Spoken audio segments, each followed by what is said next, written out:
So here's a picture of Dave's bike. Dave has written to me in the Durianrider.com coaching group. He's like, I hit a curb in February and my one-piece bar and stem is a creaking in the front end. Should I get a new bike? What should I do? I'm going to give you my honest opinion, Dave. And this goes for anyone. This goes for me. Because this is my honest opinion based on 25 years of road racing and having owned pretty much all the bikes out there, ridden them all, worked on them all. Pretty much, and I would say if your bike is creaking, it could be many, many things. If it's creaking from the front end, I would take out your front quick release. I'll take, even if you've got a spare wheel, take your quick release out, take the wheel out, and put another wheel and quick release, and just check that. And just clean your fork tips, because occasionally you get a bit of sand in there, and it reverberates up the fork and creaking around. So I'd check that out. He's got a one-piece bar, carbon bar and stem. I would remove that and chuck that one in the bin. I would get a new alloy stem and some new alloy bars. The bars I'd recommend, based on what I see in the photo, what you like, the compact style, would be some FSA compact bars. They might be the FSA Vero or the FSA Omega compact bars, about $40, $50. Really good bar.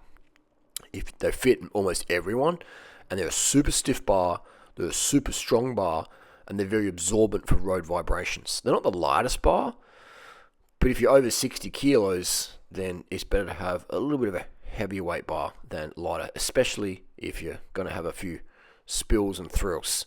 Carbon bars should ideally be replaced after crashing if you weigh more than 60 kilos.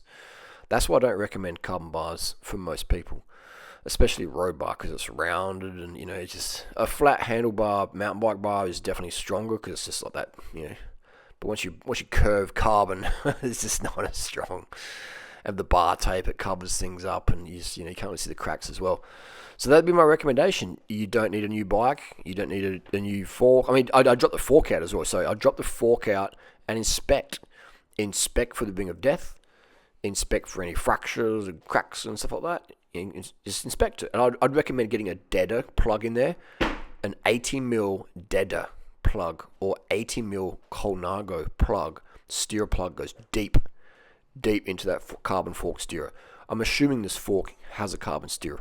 If it has an alloy steerer, then ignore what I just said. But still, every fork, whether it's alloy, carbon, steel, composite, hybrid, bamboo, whatever you've got, titanium, people using titanium forks, someone. That's a bad idea. But whatever fork you have, drop it out routinely and inspect for any issues. I've seen the most forks I've seen fail, like snap, crack in half, have been made of steel. High quality, heavyweight, strong steel. Often people ride steel forks thinking this is indestructible, and they ride like it's indestructible. Steel does fatigue. Alloy does fatigue. Carbon does not fatigue mileage-wise. Now, if you're smacking your carbon forks against the gutters regularly and things like that, and there's crashes and impacts, then that fatigues like that, but it doesn't fatigue just for normal wear and tear mileage-wise. If you're just doing laps around Australia on the highway on the road, carbon just lasts forever.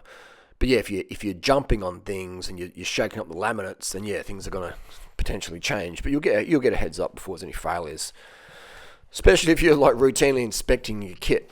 But this bike's only done 20,000 k, which is not a lot in bike years. It's a lot in handlebar years though. So I would recommend, Dave, save your coin, spend $100, $50 on the stem, $50 on the alloy FSA bars, chuck them on there, and jump that fork out, have a look, and you're good to go, man. You're good to go.